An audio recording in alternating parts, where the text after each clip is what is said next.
What's good, boxing world? This is Zeb, your host of On the Ropes, coming back at you with another tight interview for today. My special guest will be none other than undisputed welterweight champion, unified super lightweight champion, Jessica McCaskill. Right now, I'm just waiting for her to come in so I can bring her on.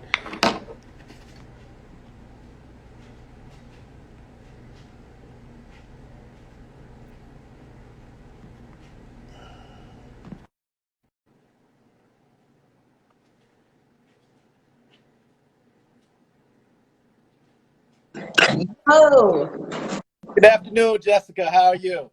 I'm good. How are you? I'm doing good. I want to give a proper introduction first. Right now, I have currently the undisputed welterweight champion, unified super lightweight champion, reigning out of the city of Chicago, Jessica McCaskill. Yeah, what's up? Let's jump right into it. Talk about your humble early beginning. So I grew up in Southern Illinois, Belleville, Illinois, and when I was younger, maybe around like fourth grade, so that's like 8 or 9 years old, my mom went through a divorce, and we were homeless for a while. We lived in the back of a church, and it was just one of those things that makes you grow up a lot faster. Like kids, they're not going to understand like what you're going through, and they're not really going to be able to console you. And there's, grown-ups tell you, you don't talk about our business. That's our business. And so it was a lot to really kind of maintain as a child, and it just gave me like this different kind of relentlessness that I carried throughout my life. And we got out of that situation and moved into a smaller home, and then my mom bought a bigger home once we were in like high school. So it's just something that I've been able to grow through. One of the things I heard you talk about in your documentary was being raised by your great aunt. Mm-hmm. What was that experience like, being raised by? It was just like kind of normal, but just when you kind of start to understand the element of like how the family tree is working and who is who, and just becoming more knowledgeable of kind of like your personal setup, it's just one of those things that you learn to understand, but at the same time, like I still call her my mom. So I mean, there was some kind of growing pains with that, like meeting extended family and connecting through Facebook with people and things like that. So it was a little different, not your normal cookie cut kind of home life, I guess you could say.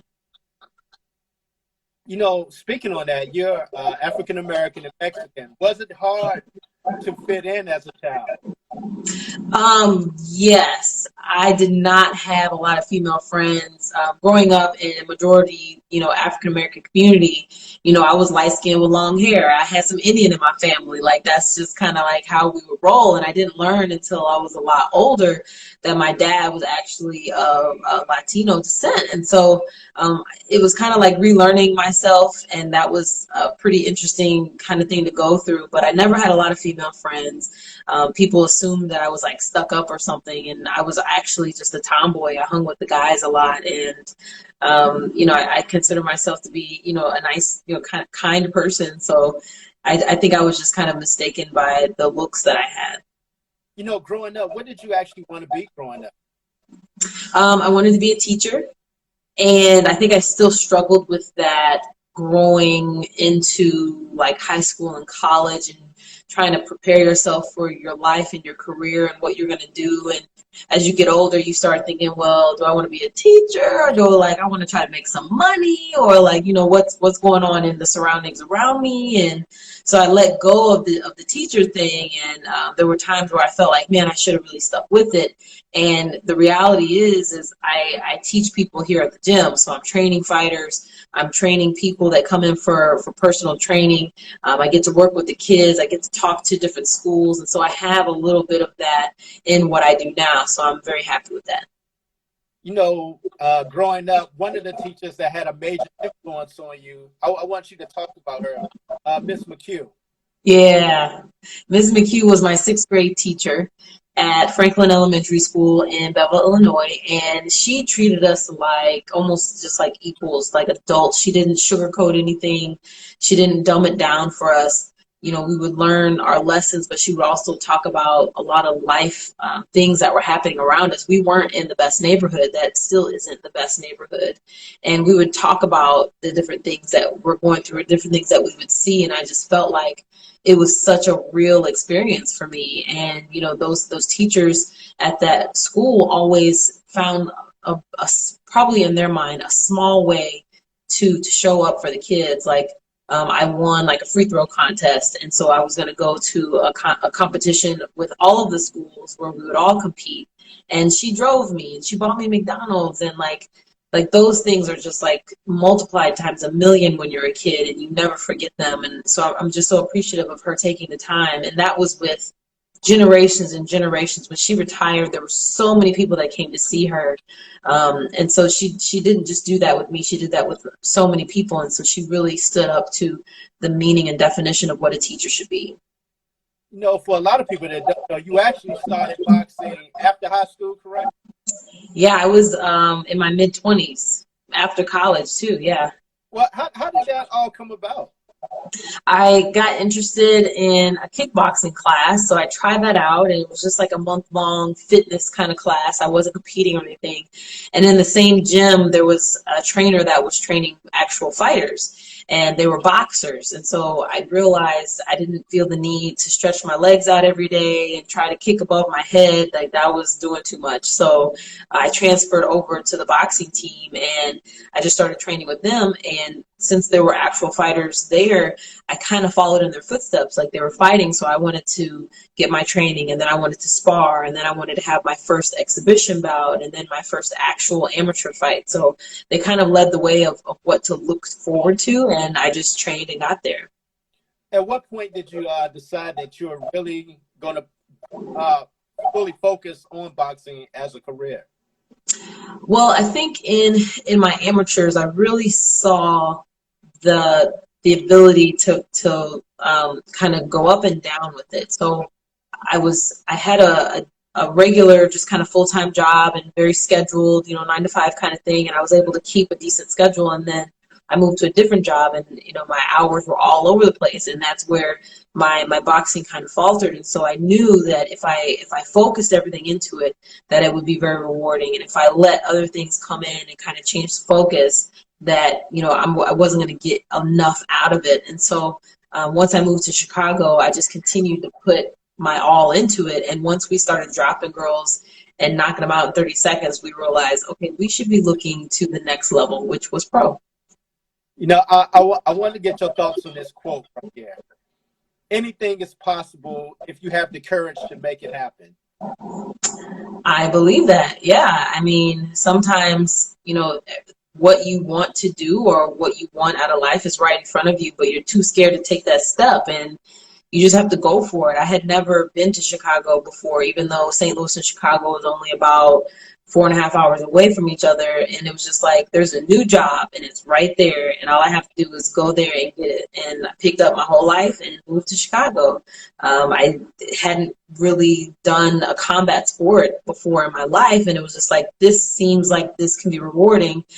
I'm going to go get punched in the face for this. And I did it, and it wasn't that bad. And, you just have to have the courage to really step over that invisible line that you're making for yourself and go chase it. During that time, you also had your own business. I heard you talk about it with butter, but also with your shirts. And yes. I wanted to really speak on this. Speak on the importance of God in your life and on your journey, because you have a certain scripture on your shirt also as well.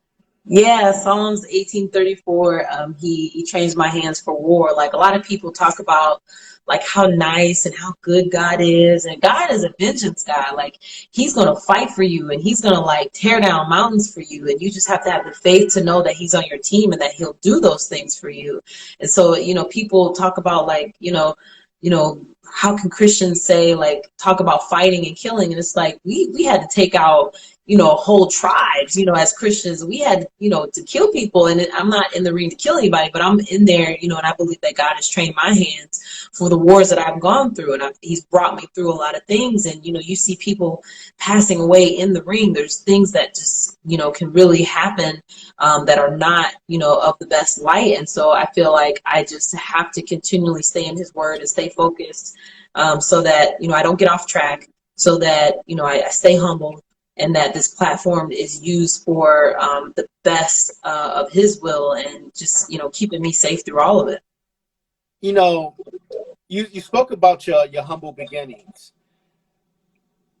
In that process, in your road to becoming a champion, what would you say would be the toughest thing that you dealt with in your life, and how did you overcome it for those little kids that might be out there going through life struggles and trials and tribulations of life? Some of the, well, I would relate that to when people say, like, do you feel different now that you've won? And it's like this win and this, like, weight that I carry on my shoulders now, it's a pretty serious thing. It's pretty massive. But, like, I was homeless as a child, and it's like we got through that as a team, as a family, and trusting in one another. And, like, I was a first generation college graduate, and college is not easy, and it's okay that it's not easy.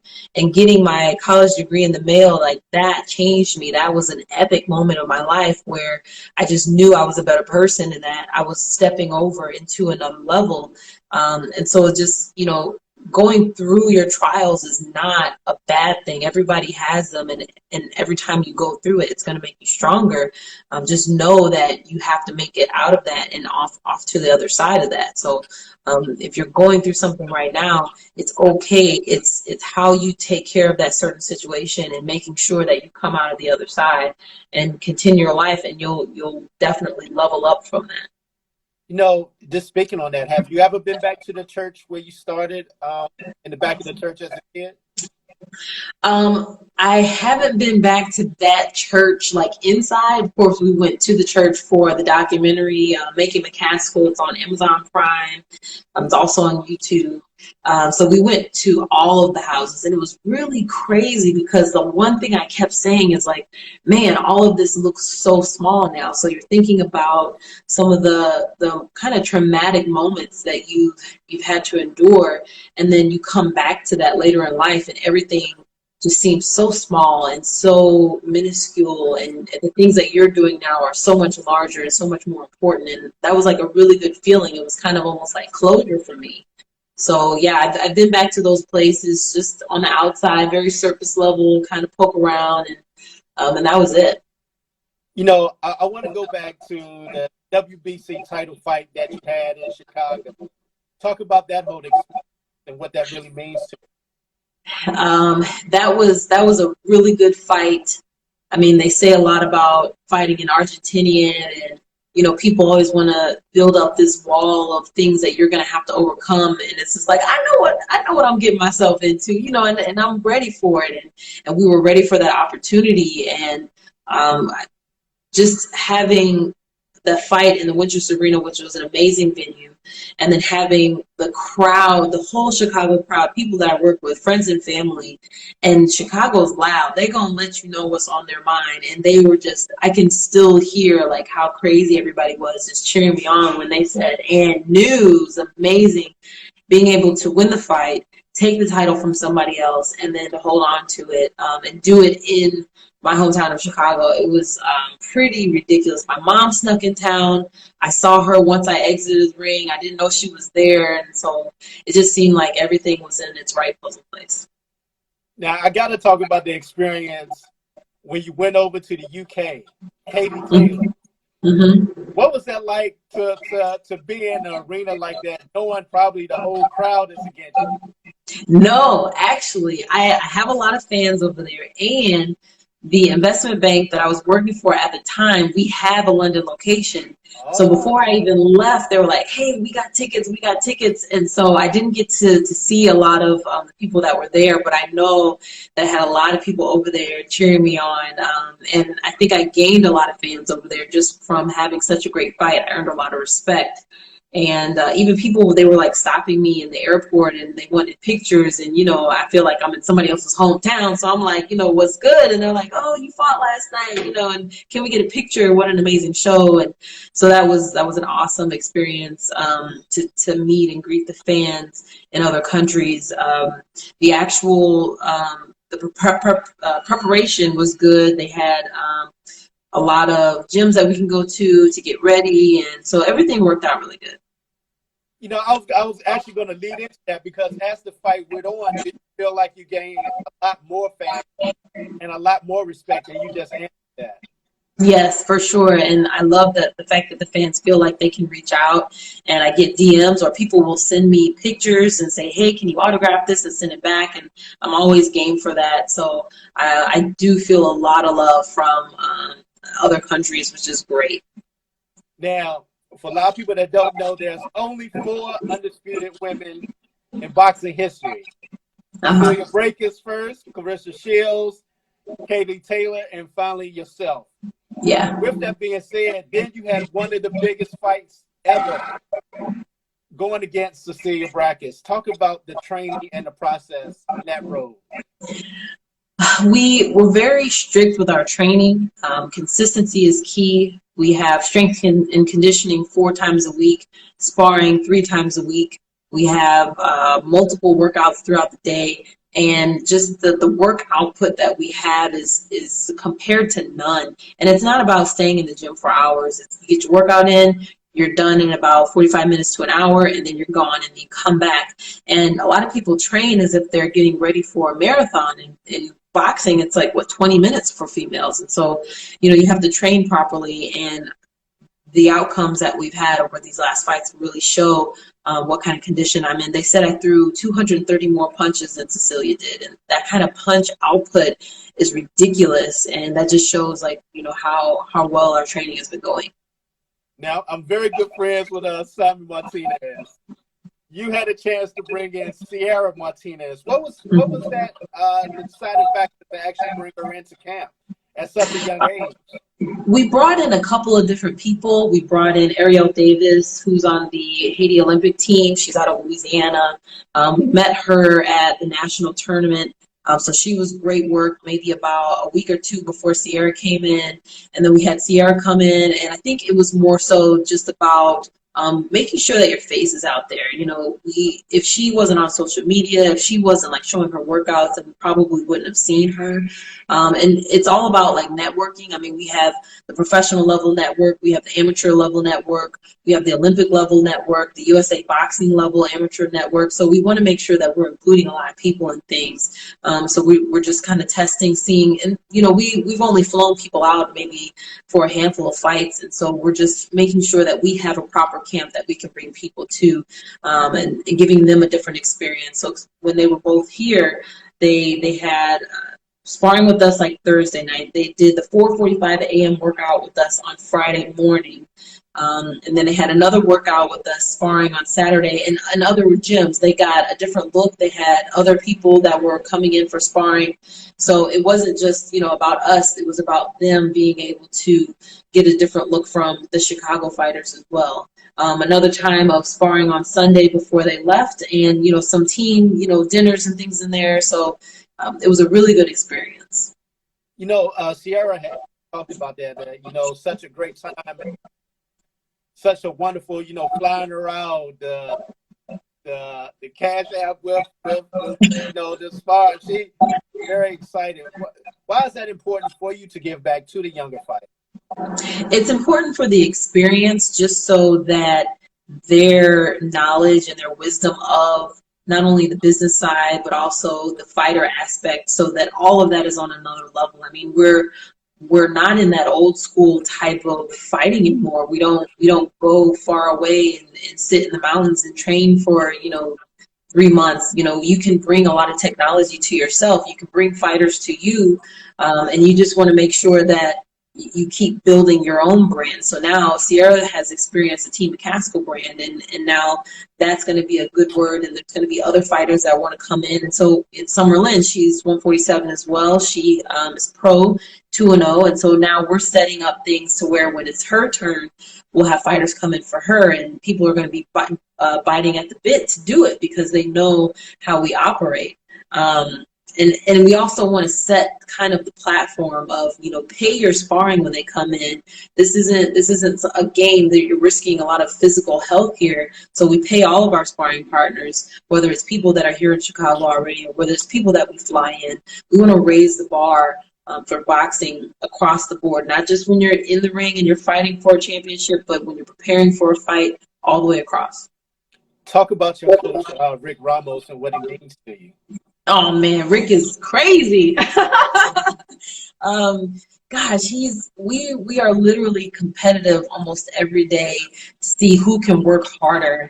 And that's not something that you'll see. Like, I'll send him like, hey, I got Instacart. We got waters and Gatorades on the way. And I was looking at this new workout machine. And he'll be like, I just bought like 5 workout bags. And, I got 10 interviews for you today. Like, the work ethic, not only while we're actually physically training, but the other sides of it, it's just insane. So, I've learned a lot from him.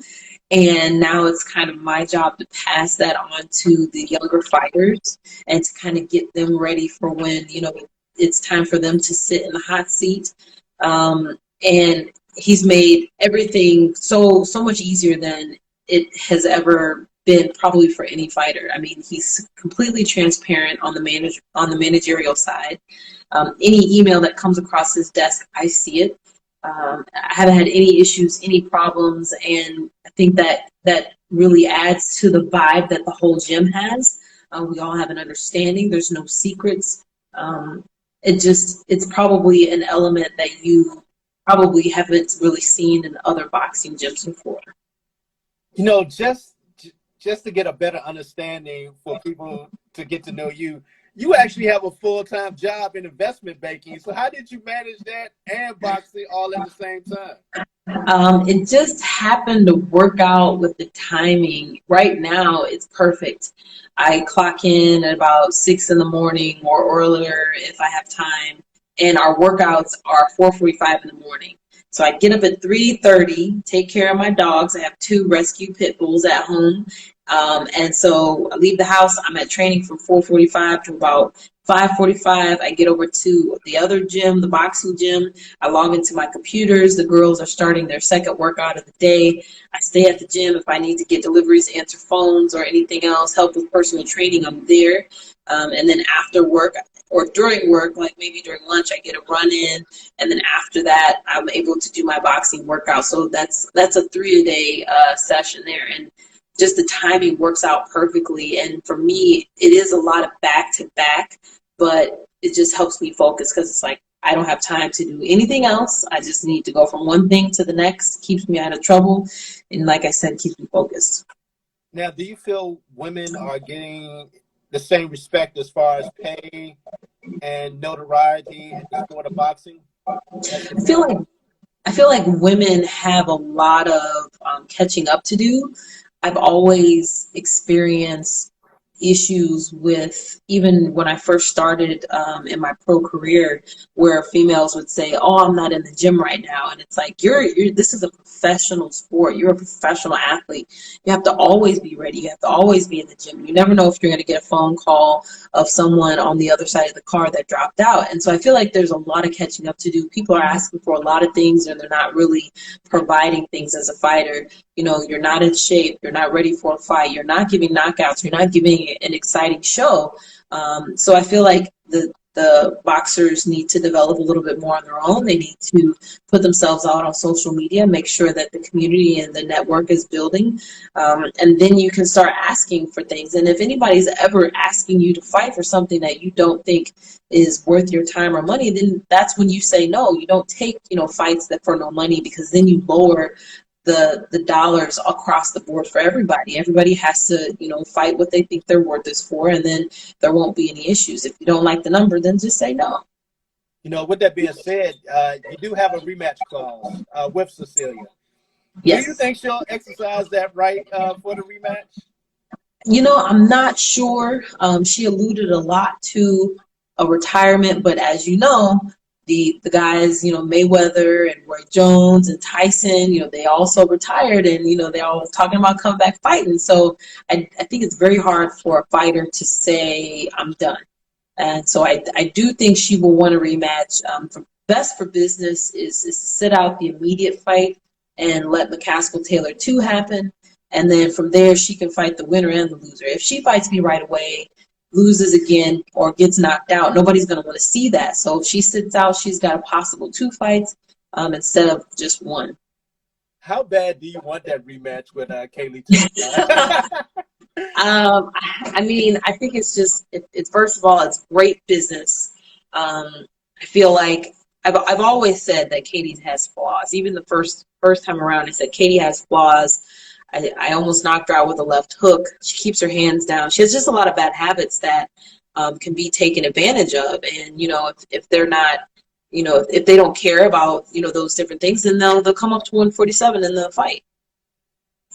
Now, with that being said, would a fight like that take place in the UK or here in the States? We fought the first one in the UK, so this should happen in the States. Something on even playing field.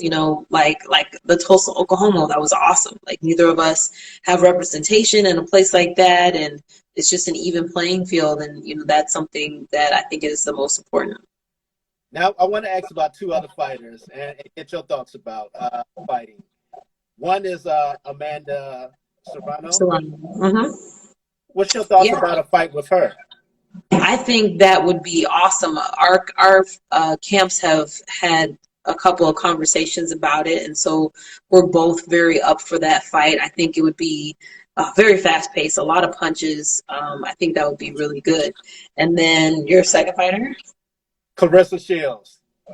We called out Clarissa Shields a little while ago, and I don't think she was very interested. And then somebody probably said like, "Hey, that's a big money fight," and now I think she's talking about it. So it's either you're in or you're out. And if she can't make 145, then it's probably not going to happen. But it doesn't.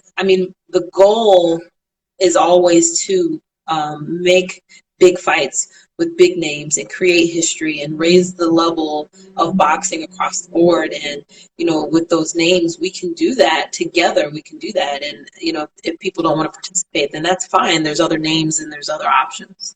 How have things been going for you since the COVID-19 and the pandemic? It was definitely a blessing in disguise for us.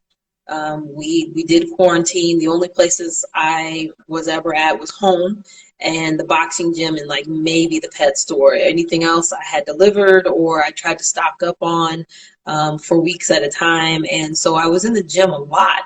And we kept our contact with people down to a bare minimum. And then when we went to Oklahoma for the fight, we were in a bubble. We got there, we had wristbands that said that we were in quarantine, and I wasn't able to see my coach for 48 hours.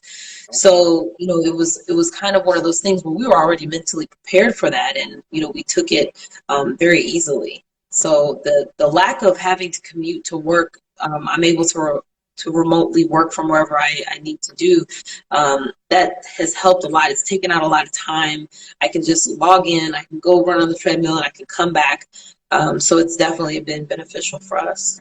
So what is the actual timeline for her to decide with the rematch clause? And with that being said, if she does decide with the rematch clause, when will that fight take place?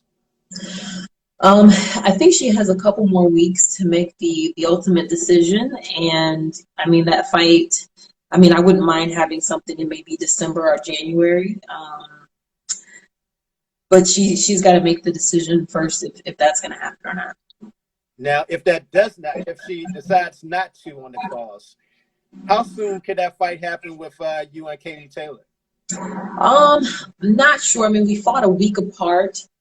And so I'm saying, December, January, and I don't think she would have a problem with that either. I don't think she took too much injury in her fight. I didn't with mine. So we'll just have to see.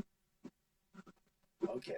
Well, I really appreciate your time coming on today to, tell your story and to let Yeah, the people know that you can make it through the trials and tribulations of life. for sure. Thank you so much for having me. I really appreciate it. I appreciate your time today. Thank you so All much. right. Bye, guys.